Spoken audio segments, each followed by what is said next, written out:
உலகநாயகன் போயிருக்காரு. அளவோக கூடி என்ன அளவு வச்சுக்கிறாங்க? லிமிட் எக்ஸீட் பண்ணிட்டாங்களாம், கேர்லெஸ்ஸா இருக்காங்களாம்.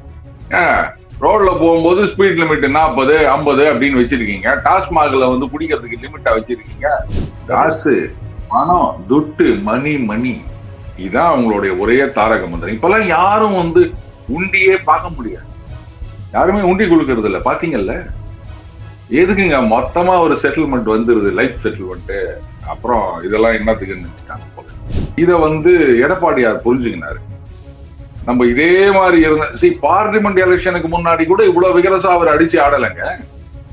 இப்ப அவருக்கு தெரிஞ்சு போச்சு, நம்ம இதே பாணியில போயிருந்தோம் அப்படின்னு சொன்னா, டெஸ்ட் மேட்ச் மாதிரி இந்த T20ல ஆடிந்தோம் அப்படின்னு சொன்னா டோட்டலா ஊத்திக்கும் அப்படின்னு தான் வந்து சேஞ்ச் கியர்ஸ். புரியுதுங்களா உங்களுக்கு? நாங்க திரும்ப டெப்டி சிஎம் கொடுக்குறோம், 4 மந்திரி கொடுக்குறோம் அப்படின்னு அதிமுக சொன்னா என்ன பண்ணுவீங்க? திமுக சொல்ல முடியுமா? எனக்கு அது பதில் சொல்லுங்க. இதை நான் ரொம்ப நாளைக்கு முன்னாடியே சொன்னேன். என்னதான் நீங்க திமுகவோட கூட்டணியில இருந்தாலும் கடைசி வரைக்கும் 2 MP 4 MLA இப்படியே தான் இருக்கணுமே தவிர மந்திரி பதவின்றது கனவுல கூட நினைச்சு பார்க்க முடியாது. விஜய் என்ன கட்சி ஆரம்பிச்சு இன்னொருத்தவங்களை சிஎம் ஆகிட்டு நாங்க சும்மா இருக்கோம் அப்படின்றதுக்கு வராரு. அவர் சிஎம் அப்படின்னு தானே எல்லாரும் எதிர்பார்த்து நிற்கிறாங்க. அப்படி இருந்துச்சு வந்து பாஜகவோட அலையன்ஸ் வச்சுன்னா பாஜக சரிங்க வாங்க தாவேகா விஜய் அவங்க என்ன சொல்லுவாங்க, ஜோசப் விஜய் நீங்க சிஎம் ஆயிருக்குன்னு சொல்லுவாங்க.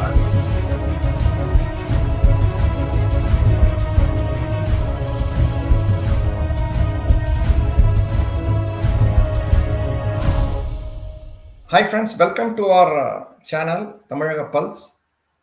ஒன்ஸ் அகெயின் நம்ம ஜாம்போ அவரோட வந்திருக்கார் நம்ம சேனலுக்கு. அவரை வருக வருக என்று வரவேற்கிறோம்.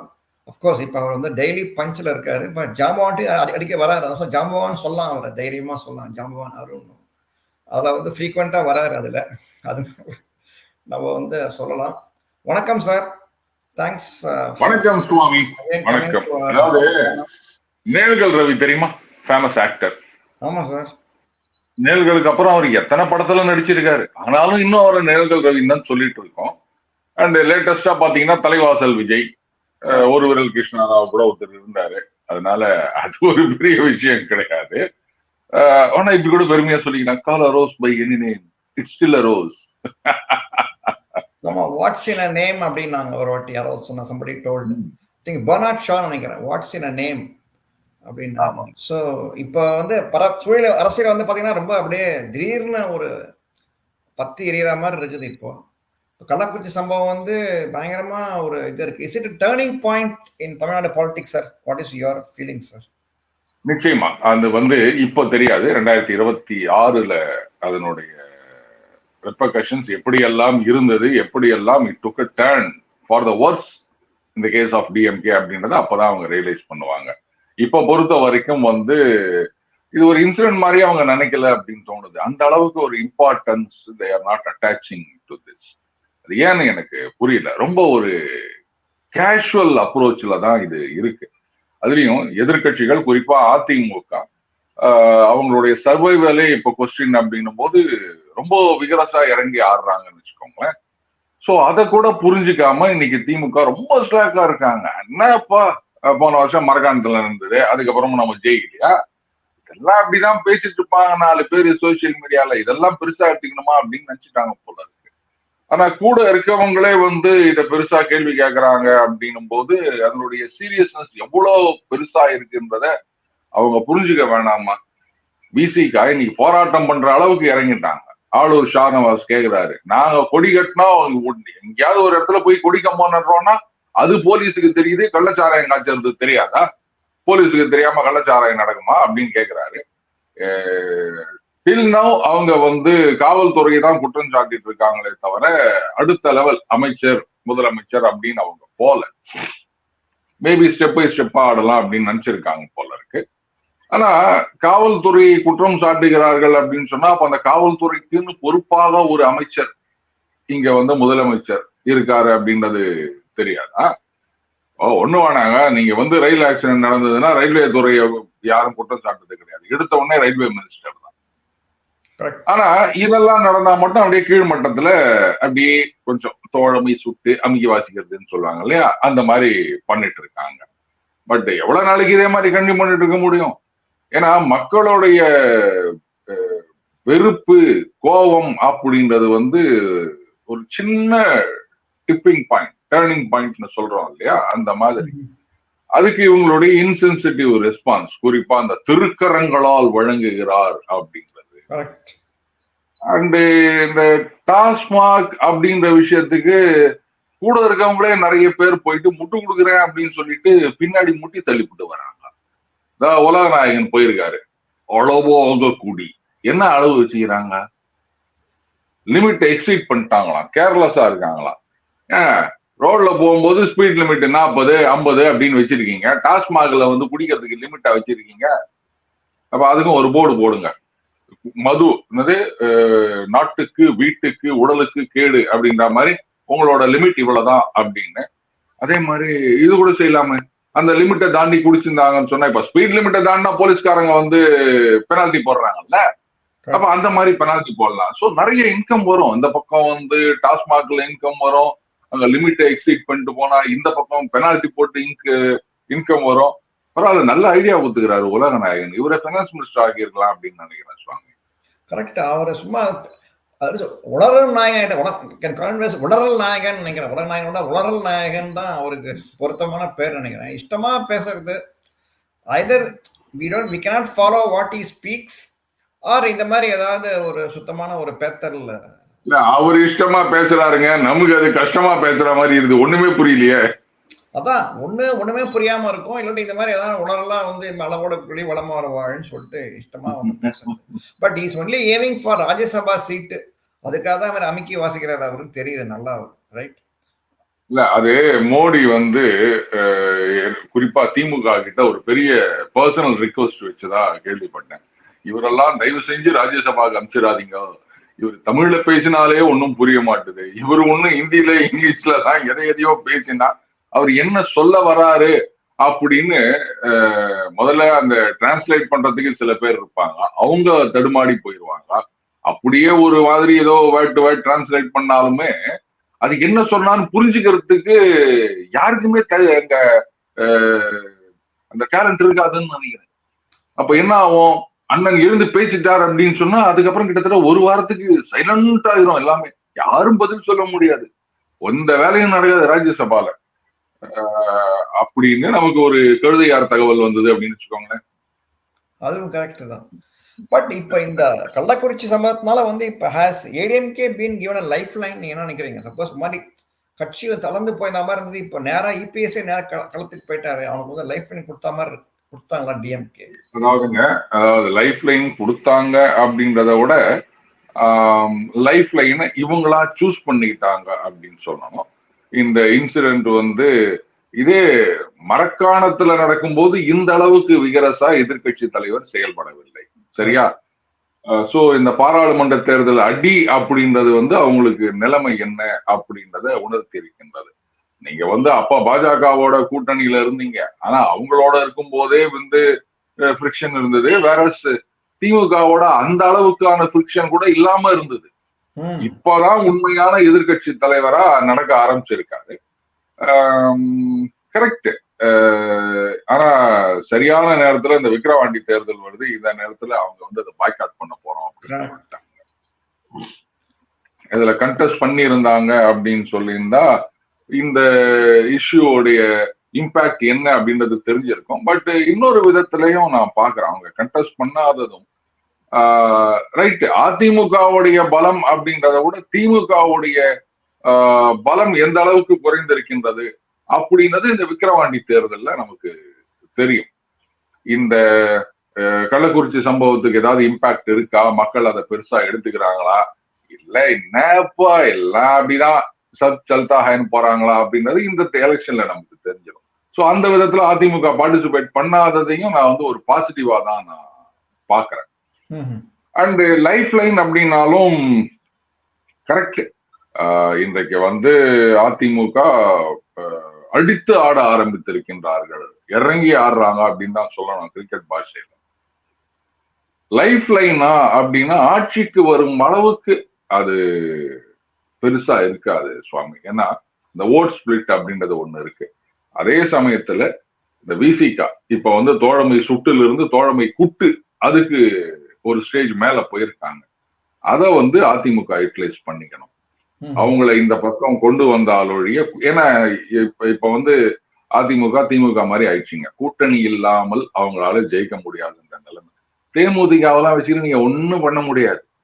அவங்களுக்கு ஓட்டே கிடையாது. அவங்களுக்கு வந்த ஓட்டெல்லாம் அதிமுக ஓட்டு. சும்மா சொல்லிக்கலாம், பார்த்தீங்களா, 2வது இடத்துக்கு வந்தார், இங்க 3வது இடத்துக்கு வந்தார், இப்படி எதையோ ஒன்று சொல்லிட்டு போலாம். அதிமுகவுடைய வாக்குகள். மற்றபடி தேமுதிகன்னு 1% கூட ஓட்டு இருக்கிறதா நான் நினைக்கல. சோ விசிகாவை இந்த பக்கம் கொண்டு வர வேண்டியதுன்றது அதிமுகவுடைய ஃபர்ஸ்ட் ப்ரையாரிட்டியா இருக்கணும். அப்படி வந்தாலே வந்து ரெண்டுமே சமபலம் பெற்ற அணிகள் ஆகிவிடும். திமுக அதிமுக அந்த வாஸ்ட் டிஃபரன்ஸ்ன்றது இருக்காது. சோ இது ஹார்ட்லி பி ஒரு 2-3% இங்க அங்க அப்படின்னு மாறி மாறி இருக்கும். அந்த மாதிரியான நிலைமை இருக்கும். காங்கிரஸ் வரமாட்டாங்க, அதெல்லாம் நீங்க எதிர்பார்க்காதீங்க. ஏன்னா அவங்க என்ன நினைச்சிட்டு இருப்பாங்க, அடுத்த 5 வருஷத்துக்கு எப்படியாவது மோடி ஆட்சியை கவுக்கணும், அதுக்கு எம்பி வேணும், அதுக்கு திமுக விட்டுறக்கூடாது, இப்படிதான் நினைப்பாங்களே தவிர அவங்களுக்கு எம்எல்ஏவோ ஸ்டேட்டையோ பத்தி என்னைக்குமே கவலை கிடையாது. சோ விசிகாவை கொண்டு வருது அப்படின்னு பிக் பாஸ் பாணியில சொல்லணும்னா டாஸ்க்.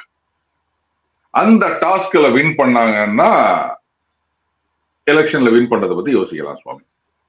பட் விசிகே வருமா? ஏன்னா அவங்களை பொறுத்தவரை வந்து இது வந்து ஆர்டி ரவீந்திர சாமி பேசும்போது சொன்னா வந்து தோத்து போன அணி இது, பிசிகே தான் லாபம் கிடையாது பிசிகேக்கு தான் அவர் திரும்ப சொல்றாரு அவர். ஸோ பிசிகே வந்து வரணும்னா அவனுக்கு வந்து ஒரு பெரிய அட்ராக்ஷன் வேணும் இல்லையா? They cannot just simply jump. தோத்து போன அணி ஜெயிக்கிற அணி இதெல்லாம் வந்து என்ன நிரந்தரமா அப்படியே இருக்க போறாங்களா? இதெல்லாம் என்னங்க, நான் ஒத்துக்க மாட்டேன். அப்படி பார்க்க போனா இதே விசிகா தோத்து போன அணியில எல்லாம் இருந்திருக்காங்க, மறுபடியும் அதுலயே போய் சேர்ந்திருக்காங்க.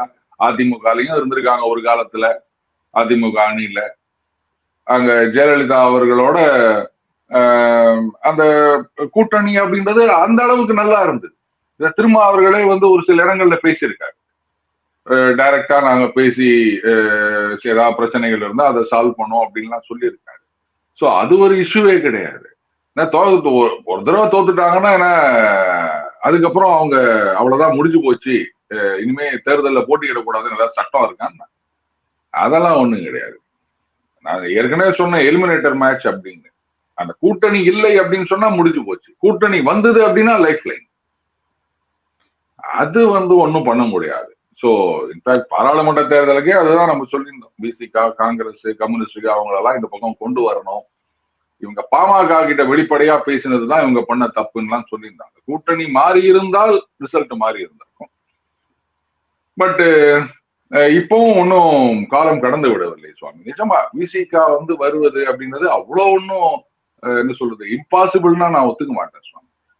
ஏன் வரக்கூடாதுன்னு நான் கேட்கிறேன். தோத்து போன அணி அப்படின்னு சொன்னா 2026 சரி, நான் ஒண்ணு கேட்கிறேன். அதிமுக தோத்து போன அணி, அப்ப 2026 வந்து திமுக தான் மறுபடியும் அமோக வெற்றி அப்படின்னு யாராலையாவது சொல்ல முடியுமா?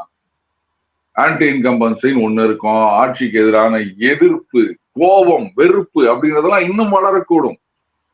பாருங்க, கள்ளக்குறிச்சியில வந்து 30, 35, 40ன்னு பாட்டுக்கு டெத் டோல் இன்க்ரீஸ் ஆகினேக்குது. இங்க என்னடான்னா பாருங்க 40க்கு 40 முதலமைச்சரின் திட்டங்களால் நமக்கு கிடைத்தது. இதெல்லாம் என்னங்க பேச்சு? அங்க என்ன நடந்துருக்குது, இங்க நீங்க என்ன பேசினுக்கிறீங்க? முதலமைச்சர் அங்க போய் பார்த்திருக்க வேணாமா? ட்வீட் போட்டா போதுமா? இது எங்க மணிப்பூர்ல, உத்தரப்பிரதேசத்துல, மத்திய பிரதேசத்துல நடந்த விஷயமா இது?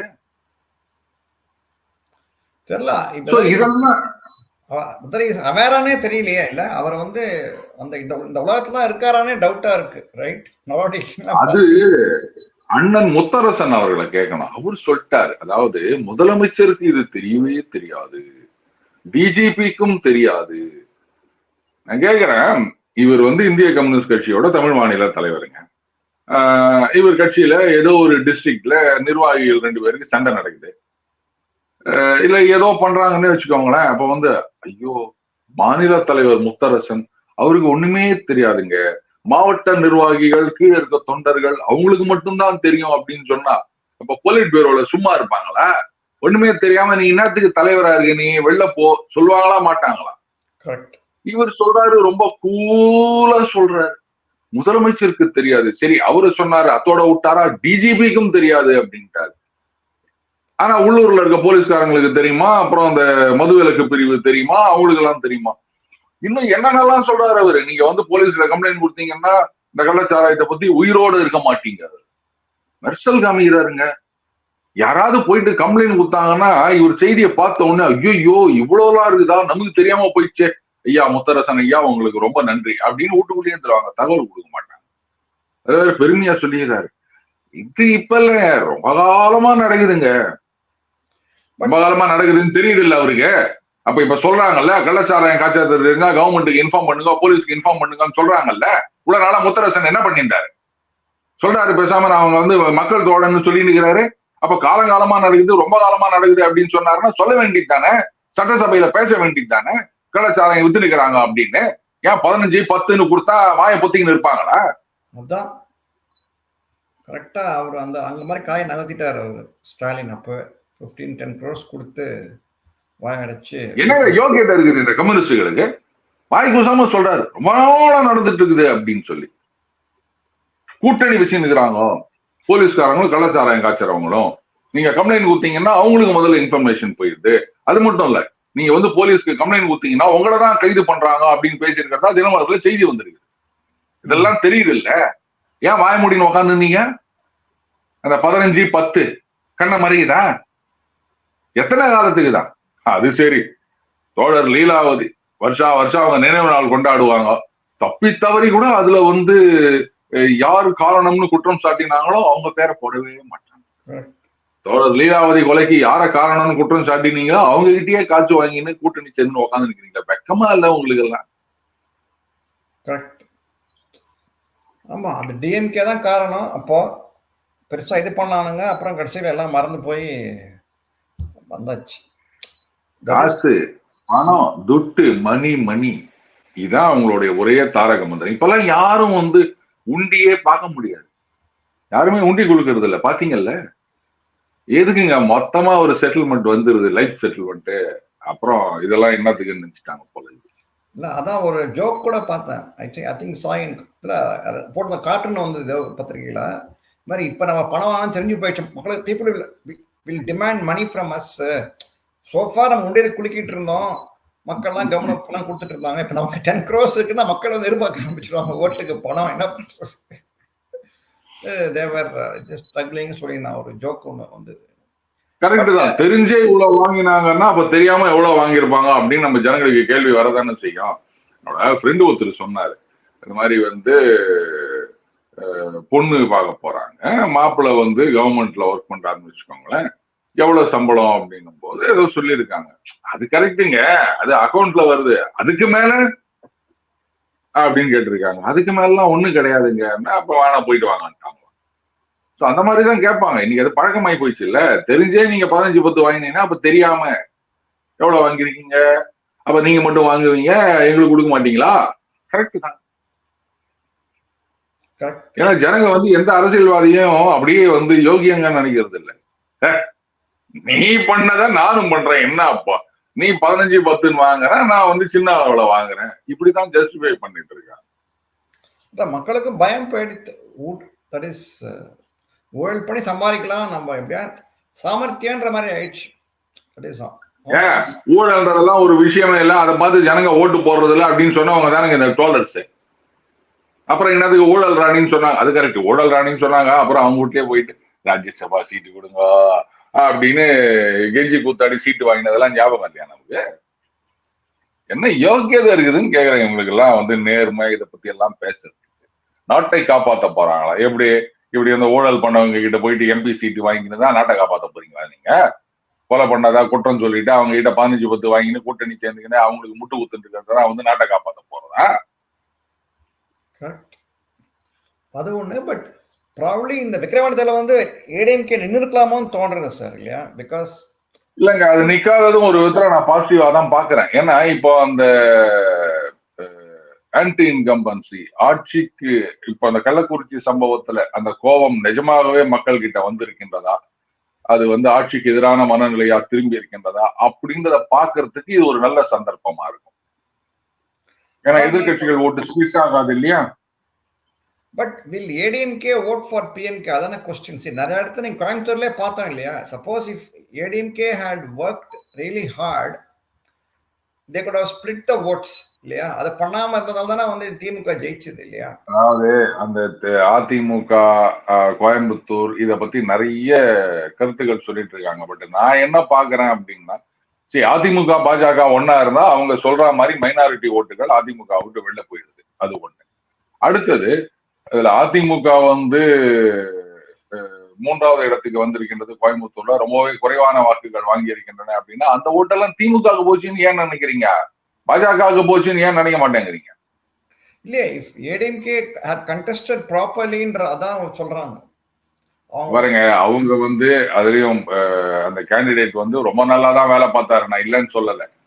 இதோட இன்னொரு முக்கியமான விஷயம், இவங்க ஒரு கணக்கு சொல்றாங்க. அதை பாருங்க, அதிமுக பாஜக தனித்தனியா நின்று இவ்வளவு ஓட்டு வாங்கினாங்க, அப்ப 2 பேரும் சேர்ந்தா இவ்வளவு வந்திருக்கணும், என்னதான் நீங்க மைனாரிட்டி ஓட்டை கழிச்சாலும் இவ்வளவு வித்தியாசம் குறையக்கூடிய வாய்ப்பு இல்லை அப்படின்னு.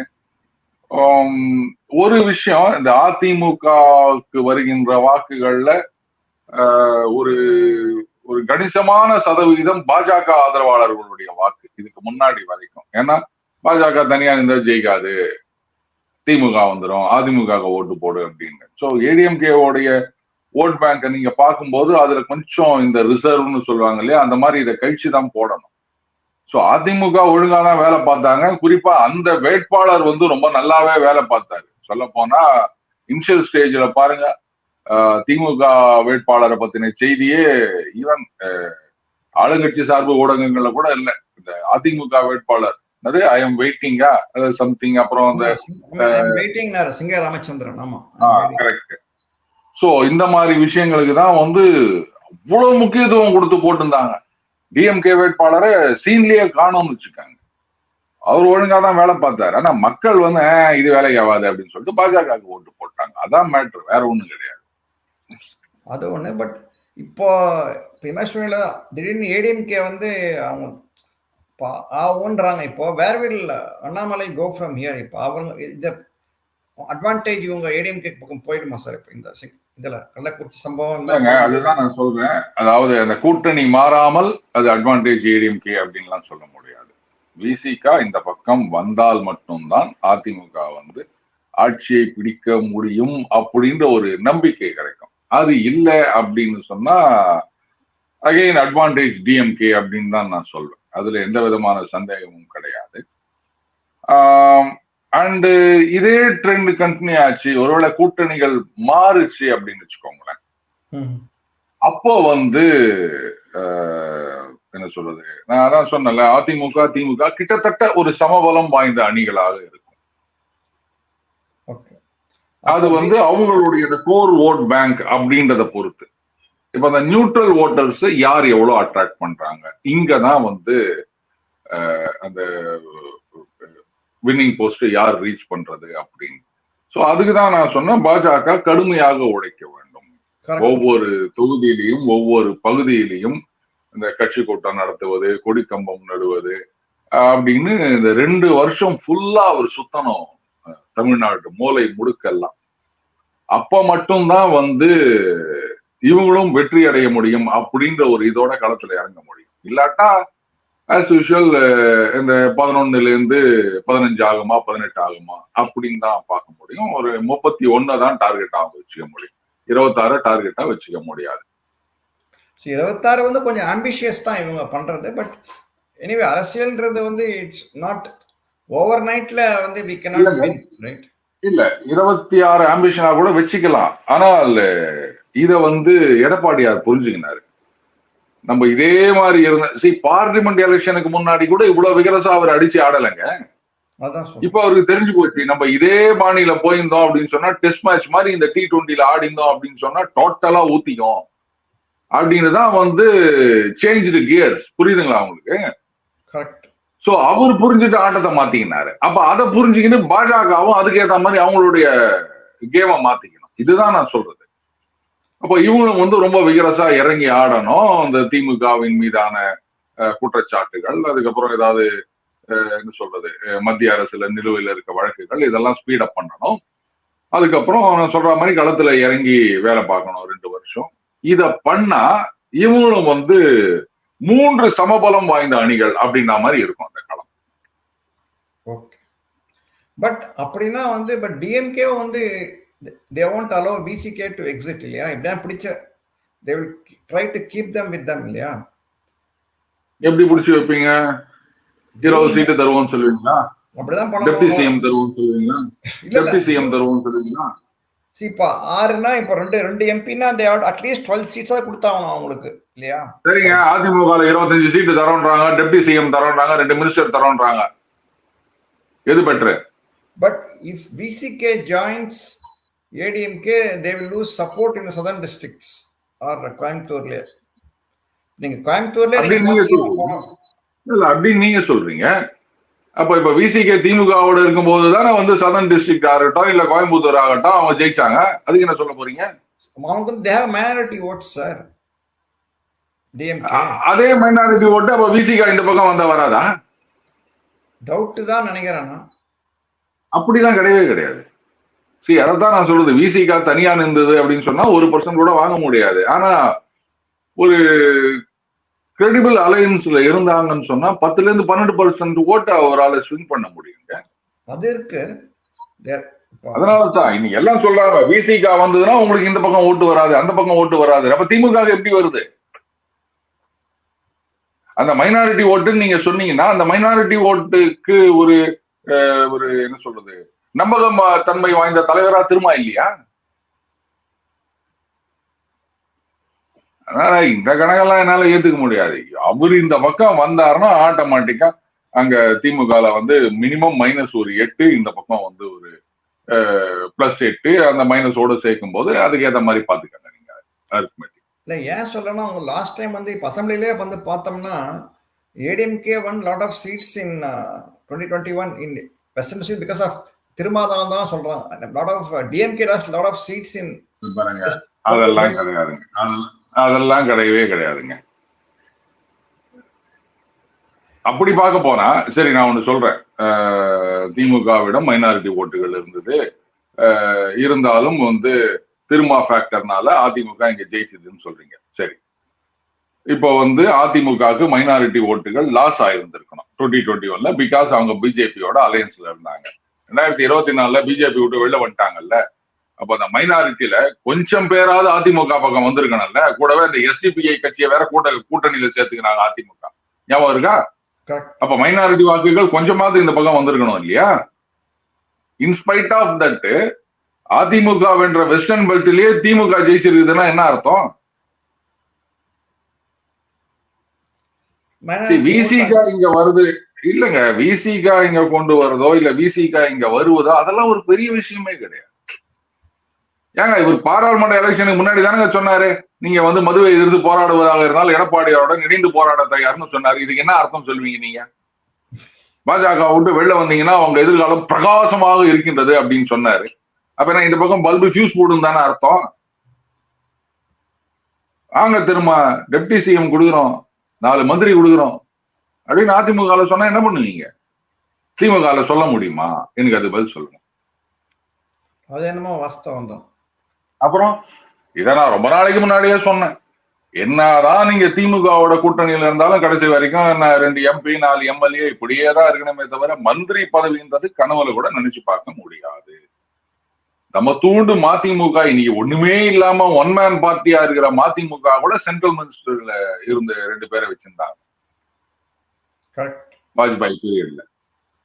இவங்க வந்து இவ்வளவு ஒரு ஸ்ட்ரென்த்தை வச்சுக்கின்னு ஒரு பவரை வச்சுக்கின்னு எதுவுமே இல்லை அப்படின்னா எத்தனை நாளைக்கு இப்படியே இருக்க முடியும்? அது ரைட். பட் இப்ப இன்னொன்னு கூட I'm thinking different angle also. விக்ரவாணியில வந்து இப்ப ஏடிஎம்கே நிக்காத்துக்கு ஒரு காரணம் வந்து ப்ராபப்ளி பிஎம்கே தம் பக்கம் இழுக்கிறதுக்கான ஒரு சான்ஸ் நான் சப்போர்ட் பண்றேன் உனக்கு இப்போ வந்து இல்லைங்க. அதாவது பிஎம்கேவை இந்த பக்கம் இழுக்கிறது அப்படின்றதெல்லாம் வந்து ஒரு பெரிய இம்பாக்டை உருவாக்காது. பிஎம்கே மட்டுமே வந்தா அவங்களால வந்து ஜெயிக்க முடியாது. விசிகா இந்த பக்கம் வரணும். பிஎம்கே விசிகா ரெண்டுத்தையும் நீங்க பக்கத்துல வச்சுக்க முடியாது. அதனால அவங்க பிஎம்கே இந்த பக்கம் இருக்கிறதுக்காக எல்லாம் ஒண்ணும் கிடையாது. அப்படி அவங்க ட்ரை பண்ணாங்கன்னா அது ரொம்ப ரொம்ப தப்பான விஷயமா தான் இருக்கும். So Vikravandi Thirla boycott because I felt last time வந்து they were throwing stones at DMK alliance. இப்போ வந்து பிஜேபி அலையன்ஸ் மேல திரும்ப கல்லெறிஞ்சி பாக்குறது வரல பிஎம்கே இல்ல யாராவது இவங்க பக்கமா இல்ல அதாவது என்னன்னு கேட்டீங்கன்னா, இப்ப இந்த விக்கிரவாண்டி தேர்தலில் போட்டி போடுறாங்க அப்படின்னு சொன்னா ஜெயிக்க முடியாது, அது எல்லாருக்குமே தெரியும். நம்பர் 1. நம்பர் 2, இந்த பார்லிமெண்ட் எலெக்ஷன்ல இந்த செக்மெண்ட்ல எவ்வளவு ஓட்டு வாங்கினாங்களோ அந்த ஓட்டு குறைஞ்சு போயிடுச்சு அப்படின்னு சொன்னா இந்த ஏடிஎம்கேக்குள்ள இன்னும் பிரச்சனைகள் பெருசாகும். பாத்தீங்களா, மக்களின் நம்பிக்கையை இழந்து விட்டது அப்படின்னு. அண்ட் ஏதோ ஓரளவுக்கு குறைஞ்சா பரவாயில்ல, இந்த அது ஆல்ரெடி பாமக வந்து கொஞ்சம் செல்வாக்கு பெற்ற தொகுதி அது. ஈவன் கடந்த முறை நடந்த சட்டமன்ற தேர்தல் ஆகட்டும், இல்ல அதுக்கு முன்னாடி நடந்த இடைத்தேர்தல் ஆகட்டும், அப்போ வந்து பார்லிமெண்ட் எலெக்ஷன் ரிசல்ட் இது வந்து ரிசல்ட் வேற மாதிரி இருந்தது அப்படின்னு நம்ம பார்க்கணும் 2019. அதனாலையும் கூட ஒருவேளை அதிமுக 3வது இடத்துக்கு வந்துச்சு அப்படின்னு வச்சுக்கோங்களேன், ரொம்பவே அசிங்கமா போடும். அதுக்கப்புறம் வந்து கூட்டணிக்கு கட்சிகளை வாங்கன்னு கூப்பிட கூட முடியாது. அதனால இதுதான் பெட்டர் அப்படின்னு நினைச்சு அவர் இந்த முடிவை எடுத்திருக்காரு. அரசியல் ரீதியா இது சரியான முடிவுன்னு தான் நான் சொல்லுவேன். அதனுடைய காரணங்கள் என்னன்னு புரிஞ்சவங்களுக்கு அது தெரியும். இந்த மாதிரி தோத்து போறது பிரச்சனை இல்லை, ஓட்டு குறைஞ்சு போயிடுச்சுன்னா அசிங்கமாயிருமே, கட்சி இன்னும் பலகீனமாயிருமே அப்படின்றது காரணம். ஆனா நீங்க சொல்லிக்கலாம் வந்து அதிகார துஷ்பிரயோகம் அப்படி இப்படின்னு. பொலிட்டிக்கலா இதுதாங்க கரெக்டான டிசிஷன். கட்சி வந்து இன்னும் வந்து பலகீனப்படாமல் இருக்கணும்னா இப்படிதான் பண்ணிருக்கணும். பட் நீங்க கடைசியா ஒண்ணு சொல்லணும்னா, இப்ப விசிகே வந்துன்னா பலம் பெறும்ன்றீங்க ADMK, but still beyond Madurai ADMK still weak, right? இப்போ ஓபிஎஸ் போனதுனால வந்து தினகரனும் குறைஞ்சதுனால வந்து பார்த்தீங்கன்னா வந்து பியாண்ட் மதுரை வந்து ஏடிஎம்கே வந்து பார்த்தீங்கன்னா பயங்கரமான ஓட்டெல்லாம் குறைஞ்சிருக்கு நிறையா, இல்லையா? இது வந்து விசிகே வந்தால் பெரிய பெனிஃபிட் இருக்குமான்னு தெரியல, ரைட்? டிஎம்கே ஏடிஎம்கே அதாவதுங்க, பியாண்ட் மதுரை அதிமுக வாக்குகள் குறைந்தது அப்படின்னு சொன்னா அது ஓபிஎஸ் டிடிவி அப்படின்றத என்னைக்குமே நான் ஒத்துக்க மாட்டேன். அதெல்லாம் அப்படி கிடையவே கிடையாதுங்க. இவங்களா சொல்றது, இவர் போயிட்டாரு, அப்புறம் சசிகலா அவர்கள் போயிட்டாங்க, அதனால இந்த ஓட்டு போயிடுச்சு, அப்படி கிடையவே கிடையாது. வேற எதுவும் இஷ்யூ இல்லை, ஒண்ணுமே இல்லை. அப்படியே நார்மலா இருக்குது, காமா இருக்குது, யாருக்கும் எந்த பிரச்சனையும் இல்லை. அப்படின்னும் போது மட்டும்தான் சரி இவங்க நம்ம ஊருக்காரரா, நம்ம தெருக்காரரா, நம்ம ஜாதிக்காரரா அப்படின்ற விஷயங்கள்லாம் பெருசா தோணும். மற்றபடி இஷ்யூஸ் தான் உங்களுக்கு பெரிய விஷயம். தண்ணி பிரச்சனை, வேலையில்லா திண்டாட்டம், விலைவாசி பிரச்சனை, இல்ல ஆட்சி சரியில்லை, சட்டம் ஒழுங்கு பிரச்சனை அப்படின்னும் போது இதையெல்லாம் யாரும் பார்க்க மாட்டாங்க. அப்ப ஆளுங்கட்சி யாரு, இவங்க போகணும், அப்போ அவங்களை தோக்கடிக்கக்கூடிய அளவுக்கு யார் இருக்கா, இதுதான் வந்து மக்களுடைய ஒரே கருத்தா இருக்கும். இதை புரிஞ்சுக்காம நீங்க இந்த தொகுதியில இந்த ஜாதி இருக்குது, அவரு நிறுத்துங்க, இவரு நிறுத்துங்க, இந்த தலைவர் போயிட்டாரு அதனால அந்த ஜாதி ஓட்டு போயிடுச்சு அப்படின்றதெல்லாம் என்னைக்குமே நான் ஏத்துக்க மாட்டேன் சுவாமி. எல்லாம் சொல்லலாம், 1008 கணக்குகள் சொல்லலாம், அதெல்லாம் வேலைக்கு ஆகாது. கடைசியா சார், இப்போ விஜய் வந்து அரசியலுக்கு வந்திருக்காரு, இப்போ சீமானோட கூட்டணி சார் அவர் ஒன்றும் சொல்ல, பட் சீமான் தான் வந்து நீ சொல்ற மாதிரி கூட்டணிக்கு வா தயாருன்றாரு. சப்போஸ் இப்ப விஜய் ஒரு பக்கம் சென்ட்ரல்ல, இந்த பக்கம் சீமான், இந்த பக்கம் பிஜேபி ஒரு கூட்டணி வந்து is it workable thing? Will it work? Vijay as a centrist force. Right. அதாவது மைக்கேல் கிரைட்டனோட ஆண்ட்ரோமீடா ஸ்ட்ரெயின் அப்படின்னு நினைக்கிறேன், அது படிச்சீங்கன்னா தெரியும். ஒரு ஏலியன் பாக்டீரியா மாதிரின்னு வச்சுக்கோங்களேன், அது வந்துடும். அப்புறம் என்ன வைத்தியம் பண்றதுன்னு தெரியாம என்னென்னவோ பண்ணிட்டு இருப்பாங்க. ஸோ அந்த மாதிரி மனநிலையில கொஞ்சம் பேர் இருக்கத்தான் செய்வாங்க எப்பவுமே. அதாவது மார்க்கெட்டுக்கு புதுசா ஏதாவது சோப்பு வந்தது அப்படின்னு சொன்னா அது என்ன கம்பெனி தயாரிக்கிறாங்க, எப்படி இருக்க ப்ராடக்ட், எதை பத்தியும் கவலை கிடையாது. புது சோப்பு வந்துதுரா அப்படின்னு சொல்லிட்டு போய் வாங்கிடுவோம். உங்க பழைய சோப்பு நல்லா இருக்குதா இல்லையா அதை பத்தி கூட கவலையப்படுகிற, புதுசா ஒரு சோப்பு வந்துக்குதே நாங்க வாங்கி தேய்ச்சி குடிக்கணும் அப்படின்னு. ஸோ அந்த மாதிரியான ஓட்டர்ஸ்க்கு வந்து புதுசு புதுசா கட்சிகள் வரும்போது அவங்களும் ஓட்டு போட்டுனே இருப்பாங்க. அது அப்ப நம்ம உலக நாயகம் வரும்போது ஓட்டு போடலையா, அதெல்லாம் என்ன அவரால் புதுசா ஒரு சோப்பு வந்திருக்கு அவ்வளவுதான். ஸோ அந்த மாதிரிதான் வந்து விஜய் அவர்கள் வந்தாலுமே அண்ட் 35% ஓட்டு வாங்க முடியுமா சுவாமி, எனக்கு அதை சொல்லுங்க. யாராலையும் அதை ஏத்துக்க முடியாது. யாருமே, விஜய் அவர்களே சொல்ல மாட்டாரு. ஸோ என்ன ஆகும்னு கேட்டீங்கன்னா ஒரு 5%, 6% ஓட்டு வாங்குறாங்க, இல்ல ஒரு 10% கூட வாங்குறாரு கூட வச்சுக்காங்க. ஐயா தெரியாது ஐயா வாங்கிட்டார். ஆனா இந்த 10ன்றது அப்படியே மேல மேல மேல மேல மேல போகுமா அப்படின்னா நிச்சயமா போகாது. ஏன்னா இவங்கெல்லாம் வந்து ஒரு சாதாரண நிலைமையிலிருந்து கட்சி ஆரம்பிக்கவில்லை வளர்றதுக்கு. வரும்போதே ஸ்டாரா நுழையிறாங்க. அப்போ படம் ஃபர்ஸ்ட் என்ட்ரிலேயே வந்து பெருசா பில்டப் கொடுத்து அந்த படம் ஓடல அப்படின்னு சொன்னா அதுக்கப்புறம் யாரும் அவங்களை ஹீரோவா புக் பண்ண மாட்டாங்க. அந்த ஒரு பெரிய மைனஸ் பாயிண்ட் நடிகர்கள் கிட்ட இருக்கு. சோ இவரு ஃபர்ஸ்ட் வரும்போதே ஆட்சியை பிடிக்க முடியல அப்படின்னா முடிஞ்சு போச்சு. அதுக்கப்புறம் தேமுதிக நிலைமை தான் தாவேகாக்கும் வரும். அதான் பட் இல்ல will BJP and Vijay alliance work, for example கேக்குறேன், is that feasible? இருக்குங்க. இல்ல விஜய் என்ன கட்சி ஆரம்பிச்சு இன்னொருத்தவங்களை சிஎம் ஆகிட்டு நாங்க சும்மா இருக்கோம் அப்படின்றதுக்கு வராரு. அவர் சிஎம் அப்படின்னு தானே எல்லாரும் எதிர்பார்த்து நிற்கிறாங்க. அப்படி இருந்துச்சு வந்து பாஜகவோட அலையன்ஸ் வச்சீங்கன்னா பாஜக சரிங்க வாங்க தாவேகா விஜய் அவங்க என்ன சொல்லுவாங்க, ஜோசப் விஜய் நீங்க சிஎம் ஆயிருங்கன்னு சொல்லுவாங்களா? இந்த சினிமால இருந்து வர அத்தனை பேருக்கு எடுத்த உடனே இது சொல்லுவாங்க பாருங்க. யாரு அவரு அந்த விருச்சிகான்னு சொல்லுவாரு. இல்லங்க எடுத்த உடனே ஹீரோ, அதுக்கப்புறம் 4 படத்துல நடிச்சுட்டு அப்புறம் சிஎம் அப்படின்னு பாருங்க. இந்த அமெரிக்கா மாப்பிள்ள இதெல்லாம் இல்ல சார், ஒன்லி ஹீரோ. அந்த மாதிரிதான் இவங்கெல்லாம் வரும்போதே நாங்க சிஎம்மா தான் வருவோம் அப்படின்னு. அதுக்கு குறைஞ்சி டெப்டி சிஎம் கூட கிடையாது இவங்களுக்கு எல்லாம். இல்ல அந்த சிஎம் இல்ல இப்ப என்ன பொறுத்தவரை இப்போ அண்ணாமலை வந்து கடுமையா உழைக்கிறாரு. பட் என்ன கேட்டா இன்னொரு ஒரு பாப்புலர் முகமும் வேணுமோ பிஜேபிக்கு, அட்லீஸ்ட் ஃப்ரம் ஃபில்ம். ஏன்னா இப்போ அந்த காலத்தை பார்த்தீங்கன்னா டிஎம்கே வந்து அண்ணாதுரை வளர்த்தாரு ஊரா போய். பிளஸ் எம்ஜிஆரோட ஒரு இது இருந்தது, ஒரு கவர்ச்சி முகம் இருந்தது. ஸோ எம்ஜிஆர் வந்து இல்ல எம்ஜிஆர் வந்து அந்த ஒரு மாதிரி கொள்கைகளால் ஈர்க்கப்பட்டு அங்க வந்தாருங்க, ரைட்டா? அண்டு அவரு சினிமால பாப்புலரா நடிச்சிட்டு இருந்தாரு. அந்த அளவுக்கு வந்து நம்ம சிஎம் ஆகணும் அப்படின்ற ஆம்பிஷன்ஸ் அவருக்கு இல்லை. ரொம்ப வருஷம் அப்படியே வந்து ஒரு எம்எல்ஏவா எம்எல்சியாவா அரசியல்ல இருந்தாரு, சரிங்களா? ஆனா இங்க வந்து விஜய் அவர்களை பத்தி நீங்க அப்படி சொல்ல முடியுமா? he has no ambitions. மக்களுக்கு நல்லது பண்ணுன்றதுக்காகத்தான் அவர் அரசியல் வராரு. பதவி இல்லாட்டாலும் அவர் சேவை மட்டும்தான் செஞ்சுட்டு இருப்பார் அப்படின்னு நீங்க சொன்னீங்கன்னா சேர்த்துக்காங்கப்பா. இது சொன்னா சிரிக்காதீங்க, நீங்களே சிரிக்கிறீங்க, அப்புறம் வந்து யார் நம்புவாங்க சுவாமி? அது சரி. இல்ல ஜஸ்ட் திங்கிங். ஏன்னா இப்போ சீமான் பாத்தீங்கன்னா கருத்துக்கள்லாம் பாத்தீங்கன்னா வந்து ரொம்ப எக்ஸ்ட்ரீமா இருக்கு ஒரு பக்கம். பட் அவர் வந்து விஜயோட அலையன்ஸை விரும்புறாரு. ஸோ அப்படின்னும் போது அவர் இந்த பக்கமா பிடிச்சி இழுத்து இங்க இந்த பக்கமா வந்து at least avoid split in opposition votes. So Swami நான் ஒண்ணு கேட்கிறேன், நாங்க யாருடனும் கூட்டணி கிடையாது, தனியாதான் நிற்போம் அப்படின்னு மூச்சுக்கு 300 தடவை சொல்ற